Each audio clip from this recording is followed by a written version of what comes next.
We just saw a 16-year-old break the World Junior 100 Freestyle record in 47.30. Now, to put that in perspective, the 2012 Olympic final in the 100, he would have won that with that time. It is an incredibly fast time, and when you watch him swim, it is just beyond anything that I've seen for a swimmer of that age, and I mean of nearly any swimmer that I've seen swim freestyle. And I know we don't often cover sprinters on this channel because we're more focused on middle to long distance swimming, but I think it's something that's quite incredible. Now, in this video, I want to show you some of the technical things that I could see based on this video here. And one of the other interesting things was Brett Hawke had him on his podcast for about a 10-minute chat, and he asked him a few questions. One of those was, do you do any strength training? And he said yes, but a lot of it is body weight training, like chin-ups and squats and that sort of thing. So he's not doing sort of big heavy weights. And I mean, at 16, probably wouldn't want to be doing too much of that anyway. The other thing I asked him was, do you do much technique work in training? And he said, yeah, they do a lot. They do a lot of technique work with drills and skills. They do a lot of technique where they're swimming at speed and under fatigue as well. So training to be able to maintain good technique when you get tired, when you get fatigued, which is really the key to finishing off a race well.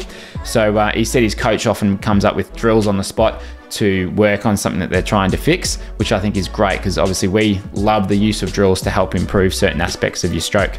So let's have a look at this video here. And before I go into it, he's going to be swimming at the Olympic Games in the 100 final, or in the 100 freestyle if he makes the final. And it is going to be one hell of a race because it is a stacked field. You've got Kyle Chalmers from Australia, you've got Caleb Dressel from the US, you've got a host of other swimmers, and it is going to be a very, very interesting swim. So I can't wait to see that. Now, in terms of his technique, we obviously can't see under the water, but just watching him swim here, he holds incredible water. Now, he's about 6'3". His arm span, I think he said, was 205 centimeters. I'm not sure what that is in feet, but he's a fairly big guy, particularly for 16. But you can just see, like, one of the things that I really notice here is that as you're watching him swim, it's almost like, you know, we talked about that concept of anchoring your arm in the water and driving your body past it. I mean, this is the epitome of it. He just gets that hand in, sets up the catch, and it's almost like there's no slip back at all. He just holds it and drives himself past that hand. And it takes a huge amount of skill to be able to do that. Now, the other thing that you might notice here is he seems to have, it's almost like a sort of loping, almost, you know, a little bit of a bouncing sort of freestyle, where he sort of throws out a little bit further with his left arm, if you can see that there. So he really throws that left arm out long. And then on the right-hand side, he enters that little bit shorter, but it's that more loping kind of freestyle, which which can work well for a lot of people. We see Katie Ledecky do it, which obviously she's doing more distance swimming, but it's a pretty, obviously it's a very valid technique. And you see Paltrinieri do this in the 1500 freestyle as well. It's almost a very similar stroke, but with some minor changes. Now, the other thing that I found quite interesting, and I think is good for people to see, especially for sprinters, we want to be able to turn the head fairly quickly and get it back fairly quickly. Because if you hang around too long with your head off to the side, then it's a little bit harder to get a good catch on that arm if the head's off to the side. We want to have that head back down. So if we didn't need to breathe, we probably wouldn't breathe, but it's necessary. So we've got to turn the head to the side, but we don't want to hang out for too long.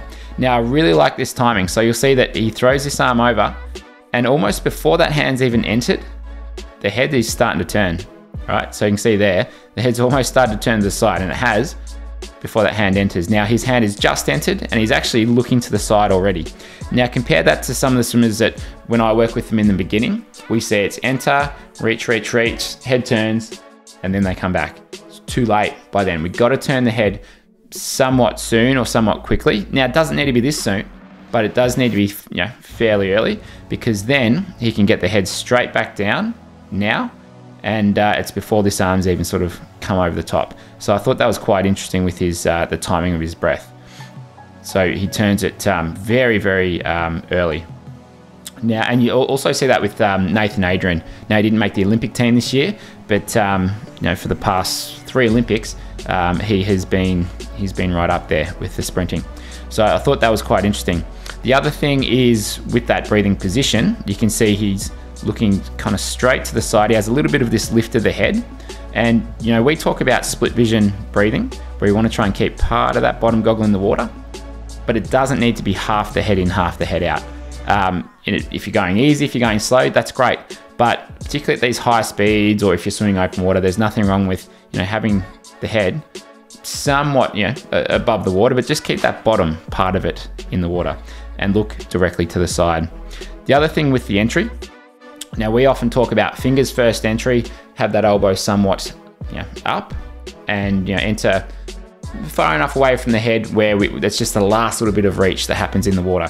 And often, and that's what we'll see with the majority of swimmers, you will often see, particularly with sprinters, is we get this entry, and the quality of this footage isn't good enough to really get a clear picture of it, but with sprinters, you'll often see that they'll have almost a full extension, where you'll see he just goes sort of fingers first, and then there's a little bit of room to then reach forwards. So he's got a very long sort of reach out there.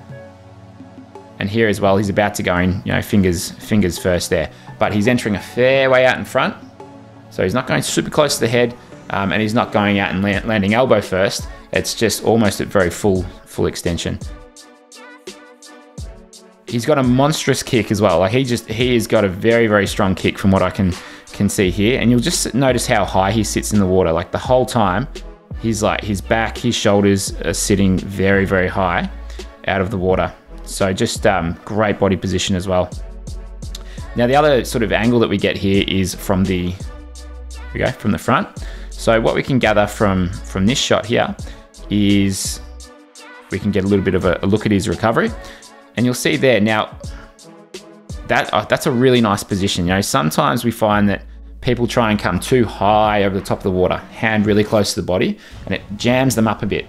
If you have a look at that, all right, the angles are around about 105. Let's get a little bit more accurate with that.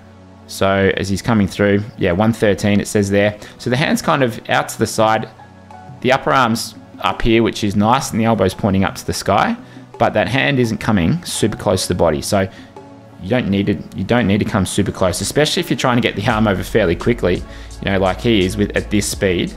You can see that recovery as well. Hands fairly close to the water, and that's a much more natural and normal position for the majority of us. So that's a beautiful position for that recovery. Enters in line with the shoulder. Looks like the other hand does a similar thing as well. So he's swimming on those train tracks, as we like to say. So you enter in line with your shoulder, extend forward in front of your shoulder. The pull through is going to take a bit of a curve, but on that entry, that's a really good spot to be. So yeah, an amazing swim. I'm looking forward to this swim in Tokyo, and looking forward to seeing probably a bit more footage of him as well, and seeing what happens in the next couple of years and what he can get down to. He mentioned that the world record is in his sights, but he's not in any rush to get there. Just happy working with his current rate of development and growth. So this is exciting. Let me know what you think in the comments. Give it a like if you enjoyed the video. And if you're like me, I'm going to be watching very closely for the 100-meter final at the Tokyo Olympics.